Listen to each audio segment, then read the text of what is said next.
مرحبا. الإجهاد الناظمي بالضغط والشد، عملي مقاومة المواد.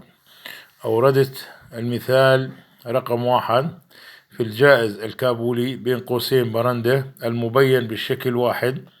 احسب الإجهاد الناظمي بالمقطع سي المستطيل أبعاده 30×40 سنتيمتر، وتحقق من المتانة حيث الإجهاد الحدي 3 كيلو نيوتن على السنتيمتر مربع.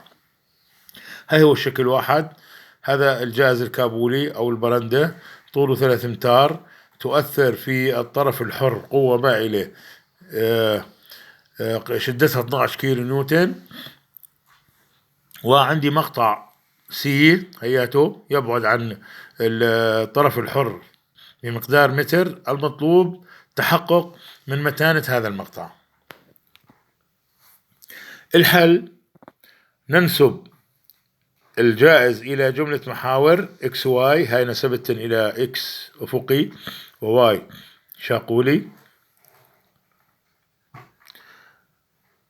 2. نحلل القوة المائلة إلى مركباتها. هاي حللت القوة هاي المائلة إلى مركبتين، مركبة أفقية fx ومركبة شاقولية fy، ومن خلال الكوساين والساين حصلت على قيمة المركبة الأفقية بالحساب 10.4 كيلو نيوتن، وقيمة المركبة الشاقولية للقوة المائلة Fy 6 كيلو نيوتن. هلا حتى ما أحسب أنا من اليسار، يعني إذا بدي أحسب من اليسار مضطر لحساب هون في مركبات ردود الفعل. حتى ما أحسب مركبات ردود الفعل وأسهل طريقة الحل، حسبت القوة الناظمية الداخلية اللي رمزها N من الطرف الحر هون عند البي ومن اليمين، وهي اصطلاح الإشارة هياته الموجب.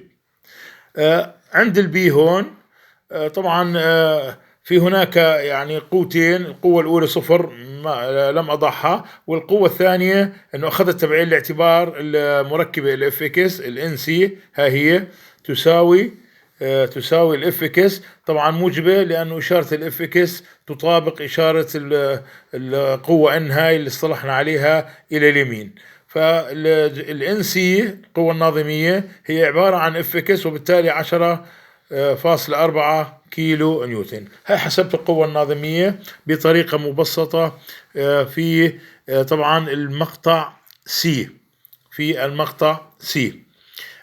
رقم 4، خطوة رقم 4 حساب الإجهاد الناظمي في المقطع سي من تطبيق العلاقة سيجما سي تساوي ان سي على اي، يعني القوة اللي قبل شوي حسبتها على مساحة المقطع. هاي عوضت تعويض عددي، طلع معي الإجهاد الناظمي 0.00866 كيلو نيوتن على السنتيمتر مربع. الشرط الخامس أو الخطوة رقم 5 اللي هو شرط المتانة. طبعا الشرط معروف، سيجما اللي حسبناها أصغر أو تساوي سيجما بين قوسين اللي هي الإجهاد الحدي أو الإجهاد المسموح به. شفنا أنه الجواب السيجما اللي هو 0.0086 أصغر أو يساوي 3، طبعا أصغر أو يساوي الشرط محقق، وبالتالي المقطع متين. وبهذا الشكل بيكون انتهى حل هذا المثال إن شاء الله، وأشكر حسن استماعكم.